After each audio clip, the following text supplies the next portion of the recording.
प्यारे स्टूडेंट्स, आपका pledge classes में स्वागत है। आज के वीडियो लेक्चर में आप सीखेंगे, मैं आपके सामने कुछ सेंटेंस लाया हूँ। ये सेंटेंस आप अक्सर बोलते हैं परंतु उसका हिंदी से इंग्लिश में ट्रांसलेट नहीं कर पाते हैं। हिंदी में आप बोलते हैं लेकिन आप चाहते हैं कि मैं इसको इंग्लिश में भी बोलूँ, लेकिन नहीं बोल पाते हैं क्योंकि आपको उसके रूल्स नहीं मालूम है। तो उसके रूल्स क्या हैं, उनको हिंदी से इंग्लिश में ट्रांसलेट कैसे करेंगे, आज के वीडियो लेक्चर में आप सीख जाएंगे। आज के बाद आपको ऐसे सेंटेंस को बोलने में किसी प्रकार की कोई डाउट या कोई संदेह नहीं होगा। ऐसे सेंटेंस को आप बेझिझक और आसानी से बोल ले जाएंगे। तो देखिए, मैंने आपके सामने उन सेंटेंसों को लिखा हो जो अक्सर बोलते हैं। देखिए, आपके सामने मैंने लिखा है, अंग्रेजी पूरे संसार में बोली जाती है। दूसरा लिखा है, राम को हिंदी पढ़ाया जाता है। उसे गृह कार्य नहीं दिया जाता है।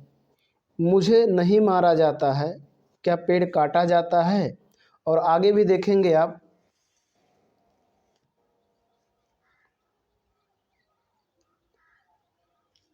आगे देखेंगे लिखा है, उसे कब पढ़ाया जाता है।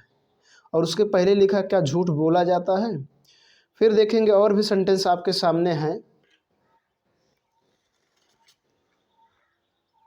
देखिए, ये भी सेंटेंस है, मेरी मदद क्यों नहीं की जाती है। क्रिकेट खेला जाता है, बच्चे नहीं पीटे जाते हैं। तो ये 10 सेंटेंस मैंने आपके सामने लाया है। और इन 10 सेंटेंसों में प्यारे स्टूडेंट्स, अगर आप ध्यान से देखेंगे तो एक चीज़ कॉमन मिलती है, सभी के अंत में है जाता है, जाती है, जाते हैं। इनमें से कोई ना कोई है, या तो जाता है या जाती है या जाते हैं, ये ज़रूर है। तो प्यारे स्टूडेंट्स, आपको याद रखना है कि आज के बाद कोई भी हिंदी सेंटेंस मिले, प्यारे स्टूडेंट्स आपको आज के बाद याद रखना है कि कोई भी हिंदी सेंटेंस मिले आपको या बोलने की ज़रूरत पड़े जिसके अंत में जाता है, जाती है, जाते हैं, जाता हूँ, जाती हूँ शब्द आए, तो वो आपका होगा प्रेजेंट इंडेफिनिट टेंस। क्योंकि आपने प्रेजेंट इंडेफिनिट टेंस पढ़ा होगा, और यदि नहीं पढ़ा होगा तो उसका वीडियो अपलोड है, आप उसको देख सकते हैं और प्रेजेंट इंडेफिनिट टेंस को सीख सकते हैं। प्रेजेंट इंडेफिनिट टेंस क्या होता है, जिस हिंदी वाक्य क्रियाओं के अंत में ता है, ती है, ते हैं, ते हो, ता हूँ, ती हूँ आए, वो प्रेजेंट इंडेफिनिट टेंस होता है। लेकिन इसमें आप देखेंगे एक आ रहा है, जाती है, जाता है, जाते हैं, ऐसा आता है। या कहीं कहीं पर आपको मिलेगा जाता हूँ, जाती हूँ। तो जाता है, जाती है, जाते हैं, जाते हो, जाता हूँ, जाती हूँ। कोई भी हिंदी सेंटेंस उसके अंत में ऐसा मिले, या आप कोई भी हिंदी सेंटेंस बोले जिसके अंत में ऐसा आए, तो आप उसको इंग्लिश में कैसे ट्रांसलेट करेंगे, आज यही आप सीखने वाले हैं। तो प्यारे स्टूडेंट्स, जब ऐसा किसी में मिले तो आप एक और नोटिस करना है आपको, उसके बाद उसके पहले आप देखेंगे उसमें एक और क्रिया होना प्रतीत होगा। देखिए, एक और क्रिया होगा, इसके सिवाय देखिए जाना के सिवाय एक और क्रिया होगा। जैसे इसमें देखो बोली, तो बोली में ए बड़ी का हटाएंगे तो हो जाएगा बोलना। इसको पढ़ाया तो पढ़ाना, देखिए दिया तो देना, मारा तो मारना, काटा तो काटना। इस प्रकार से एक और क्रिया है। तो जब जाता, जाती, जाते के सिवाय उसमें एक और क्रिया हो तो वो आपका होता है प्रेजेंट इंडेफिनिट टेंस। क्या होता है? Present indefinite tense. बट प्यारे स्टूडेंट्स, वो प्रेजेंट इंडेफिनिट टेंस का पैसिव वॉइस होता है। तो अभी मैंने हाल में ही पैसिव वॉइस पढ़ाया है कि पैसिव वॉइस क्या होता है, उसको कैसे बनाया जाता है। उसमें मैंने प्रेजेंट इंडेफिनिट टेंस को और जितने भी 8 टेंस हैं जिनका पैसिव वॉइस बनता है, मैंने उनको बताया है। तो पैसिव वॉइस क्या होता है, कैसे बनाया जाता है, यदि आपको ना मालूम हो तो इस टॉपिक पर वीडियो अपलोड है, देख सकते हैं। लेकिन वो थे हिंदी से, सॉरी इंग्लिश सेंटेंस था, उसको एक्टिव से पैसिव में चेंज करना था। लेकिन ये हिंदी सेंटेंस है, इनको एक्टिव से पैसिव में नहीं चेंज करना, इनको हमें इंग्लिश में ट्रांसलेट करना है, बोलना है कि हम कैसे बोलेंगे। तो प्यारे स्टूडेंट्स ध्यान देंगे, जाता, जाती, जाते के सिवाय उसमें एक और क्रिया हो तो आपका होगा प्रेजेंट इंडेफिनिट टेंस, बट वो होगा पैसिव वॉइस। तो पैसिव वॉइस होगा तो कैसे बनाएंगे, तो पैसिव वॉइस अगर प्रेजेंट इंडेफिनिट टेंस है, जाता है, जाती हैं, जाते हो, जाता हूँ, जाती हूँ, ये है तो प्रेजेंट इंडेफिनिट टेंस होगा। और प्रेजेंट इंडेफिनिट टेंस में हेल्पिंग वर्ब लगाते हैं इज, एम, आर। इनमें से कोई एक अकॉर्डिंग टू सब्जेक्ट, सब्जेक्ट के अनुसार, ठीक। जो सब्जेक्ट होगा, सिंगुलर है तो इज, प्लूरल है तो आर लगाएंगे, अगर आई है तो एम लगाएंगे। आई के साथ हमेशा एम लगता है। और कभी भी प्यारे स्टूडेंट्स याद रखिएगा, हमेशा पैसिव वॉइस में भी3 लगता है, वर्ब का फर्स्ट फॉर्म लगता है। ठीक, तो इस तरह से आपको बनाना है। तो अब सिंपल को कैसे बनाएंगे, तो कैसे जानेंगे सिंपल, देखो इस सेंटेंस को पढ़ेंगे तो अंग्रेजी पूरे संसार में बोली जाती है, अंत में पूर्ण विराम है, नहीं शब्द नहीं है। तो जब कोई भी सेंटेंस हो अंत में पूर्ण विराम हो, उसमें नहीं शब्द ना हो, तो आपका होता है सिंपल सेंटेंस। आप सिंपल सेंटेंस को कैसे बनाएंगे, सबसे पहले लिखेंगे ऑब्जेक्ट। ये ऑब्जेक्ट मैं क्यों कह रहा हूँ, क्योंकि जो एक्टिव वॉइस में ऑब्जेक्ट था यहाँ हम उसको सब्जेक्ट के स्थान पे लिख रहे हैं। तो जो एक्टिव वॉइस का ऑब्जेक्ट था यहाँ सब्जेक्ट के स्थान पे लिख रहे हैं, तो यहाँ हम बोलेंगे ऑब्जेक्ट, लेकिन वो सब्जेक्ट है। ठीक, तो सब्जेक्ट कह सकते हैं सब्जेक्ट, उसके बाद इज आई एम आर इनमें से कोई एक, उसके बाद V3, उसके बाद अदर वर्ड, और उसके बाद है, उसके बाद फुल स्टॉप लगा देंगे। अदर वर्ड के बाद क्या लगा देंगे, फुल स्टॉप। तो देखा जाए इसमें ऑब्जेक्ट कौन है, ऑब्जेक्ट मतलब अंग्रेजी जो कि सब्जेक्ट है। ये एक्टिव वॉइस का ऑब्जेक्ट है बट पैसिव वॉइस में सब्जेक्ट है। तो अंग्रेजी लिखेंगे तो अंग्रेजी की इंग्लिश होता है इंग्लिश, क्या होता है इंग्लिश। चूंकि ये सिंगुलर है तो इसके साथ लगाएंगे इज। अब उसके बाद लगाना है V3, तो देखिए बोलना, बोलना का अंग्रेजी होता है स्पीक, और उसका थर्ड फॉर्म लगाएंगे स्पोकन। क्या लगाएंगे, स्पोकन। तो इंग्लिश इज स्पोकन, बोली जाती है। कहाँ बोली जाती है, पूरे संसार में। तो लिखेंगे all over world, all over world. All over मतलब पूरे, वर्ल्ड में संसार। English is spoken all over world. ठीक, इस प्रकार से आप बोल सकते हैं। अब आपको कहीं भी बोलना इंग्लिश पूरे संसार में बोली जाती है या इंग्लिश पूरे विश्व में बोली जाती है, तो English is spoken all over world कह सकते हैं, कोई दिक्कत नहीं है। प्यारे स्टूडेंट्स, अगला सेंटेंस समझने का प्रयास करेंगे। अगले सेंटेंस में देखेंगे अंत में पूर्ण विराम है, इसमें कोई नहीं शब्द नहीं है, अंत में पूर्ण विराम हो, नहीं शब्द ना हो, सिंपल होगा। तो सबसे पहले लिखो सब्जेक्ट, बट ये एक्टिव वॉइस का ऑब्जेक्ट है, ये आपको याद रखना है।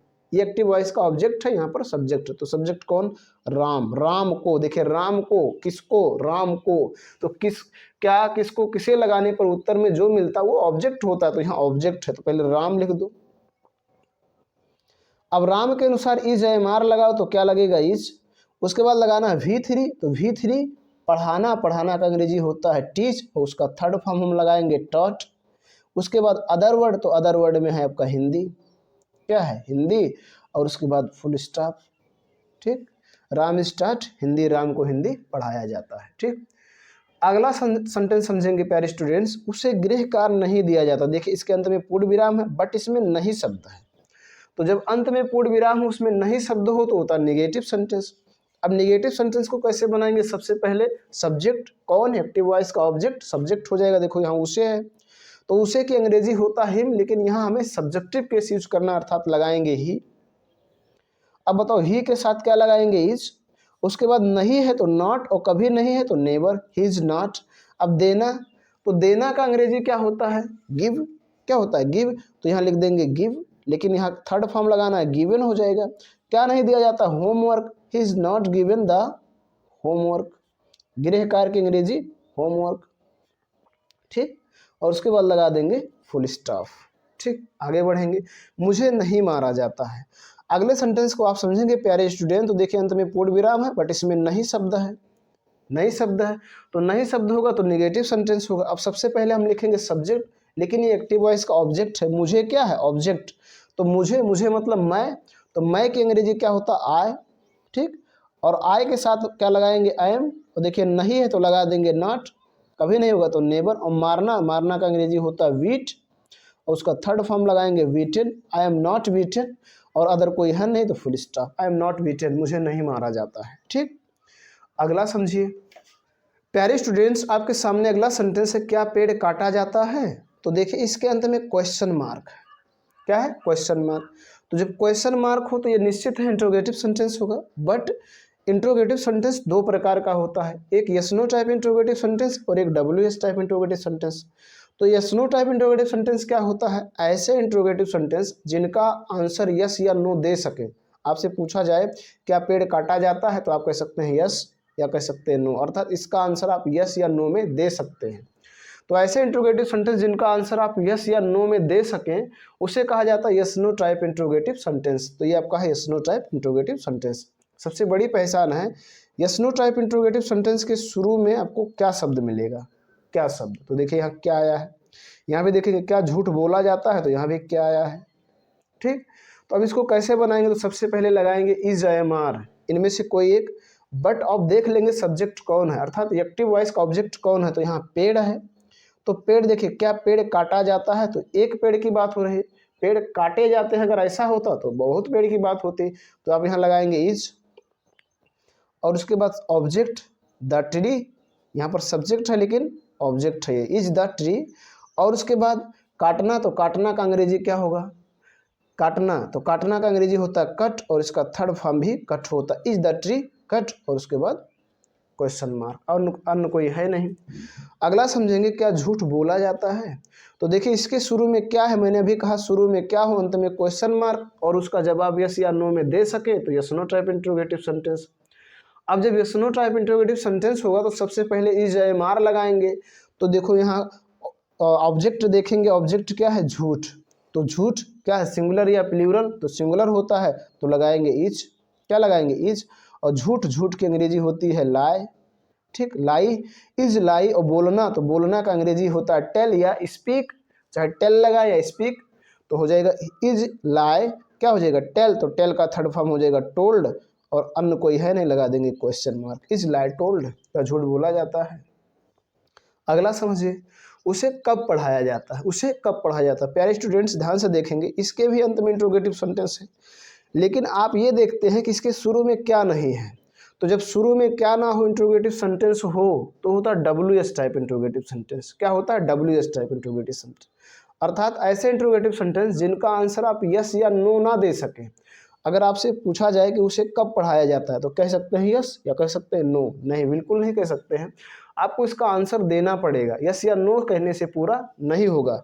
तो ऐसे इंट्रोगेटिव सेंटेंस जिनका आंसर आप यस या नो के सिवाय बल्कि और कुछ बताएं, तो उसे कहा जाता है WS टाइप इंट्रोगेटिव सेंटेंस। अब WS टाइप इंट्रोगेटिव सेंटेंस को जब भी आप ट्रांसलेट करेंगे तो सबसे पहले क्वेश्चन वर्ड लिखेंगे, क्या लिखेंगे, क्वेश्चन वर्ड। और क्वेश्चन वर्ड होता कौन है, कब, कहाँ, क्यों, कितना, कितने, कितने, कौन सा, कौन से, किस, किसका, किसके, किसके, क्यों, ये सब आपके क्वेश्चन वर्ड होते हैं। तो देखो इसमें क्वेश्चन वर्ड कौन है, कब, तो सबसे पहले क्वेश्चन वर्ड लिखो, कब की अंग्रेजी व्हेन, ठीक।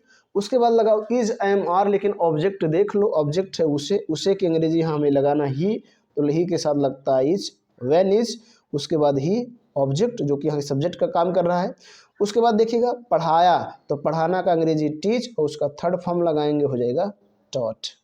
अदर वर्ड है नहीं, लगा देंगे question mark, when is he taught, उसे कब पढ़ाया जाता है, ठीक। अगला सेंटेंस समझिए, मेरी मदद क्यों नहीं की जाती है। तो देखिए इसके अंत में क्वेश्चन मार्क है, शुरू में क्या नहीं है, तो जब शुरू में क्या ना हो अंत में क्वेश्चन मार्क हो तो WS टाइप इंट्रोगेटिव सेंटेंस होगा। लेकिन प्यारे स्टूडेंट्स आप देखेंगे एक बात इसमें और दिख रही है, नहीं भी शब्द है। तो जब नहीं भी इंट्रोगेटिव सेंटेंस में नहीं भी हो तो उसे कहा जाता है इंट्रोगेटिव नेगेटिव सेंटेंस। क्या कहेंगे, यस इंट्रोगेटिव नेगेटिव सेंटेंस। तब उसको कैसे बनाएंगे, रूल वही है, बस आपको याद रखना है, सब्जेक्ट के तुरंत बाद नॉट लगा देना है। तो देखो इसमें क्वेश्चन वर्ड कौन है, क्यों, तो क्यों की अंग्रेजी होता है व्हाई। अब उसके बाद आपको लगाना है इज AMR, इनमें से कोई एक।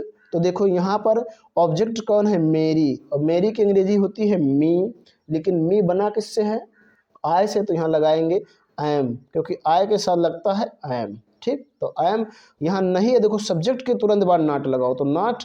और देखो मदद करना, तो मदद करना का अंग्रेजी होता है हेल्प, इसका थर्ड फॉर्म लगाएंगे help, why I am not helped, उसके बाद क्वेश्चन मार्क, अदर वर्ड है नहीं। अगला सेंटेंस समझिए प्यारे स्टूडेंट्स, अगला सेंटेंस समझेंगे, क्रिकेट खेला जाता है, इसका ट्रांसलेट आप स्वयं करेंगे, आप आसानी से कर ले जाएंगे, बच्चे नहीं पीटे जाते हैं। इसका ये दो सेंटेंस आपके सामने मैं दे रहा हूँ, जिसका आप ट्रांसलेट करेंगे और ट्रांसलेट को कमेंट बॉक्स में कमेंट करेंगे कि आपने इसका ट्रांसलेट किया है। यदि आपको रूल समझ में आ गए होंगे कि सिंपल सेंटेंस को कैसे बनाना है, नेगेटिव सेंटेंस को कैसे बनाना है, इंट्रोगेटिव नेगेटिव सेंटेंस को कैसे बनाना है, इंट्रोगेटिव सेंटेंस को कैसे बनाना है, तो आप इन दोनों सेंटेंस का भी ट्रांसलेट कर ले जाएंगे, ये निश्चित है। और यदि नहीं समझ में आया है तो आपसे मेरा रिक्वेस्ट है कि वीडियो को पुनः देखो, उसके बाद रूल्स को समझने का प्रयास कीजिए। वीडियो देखने के बाद आपको कोई सीख, कोई जानकारी मिली हो तो लाइक करें, ना पसंद आए तो डिसलाइक भी करें, ताकि मुझे पता चले कि मैं कितने बेहतर कंटेंट आपको उपलब्ध करा रहा हूं, ताकि आप सेटिस्फाइड है या नहीं है। चैनल पर पहली बार आए हैं तो मेरा आपसे रिक्वेस्ट है कि सब्सक्राइब करें और साथ साथ बेल आइकन प्रेस करें ताकि जो मैं वीडियो अपलोड करूँ उसका नोटिफिकेशन आपको मिलता रहे। आज के वीडियो लेक्चर में बस इतना ही। अगले वीडियो लेक्चर में अगला टॉपिक देखेंगे। धन्यवाद।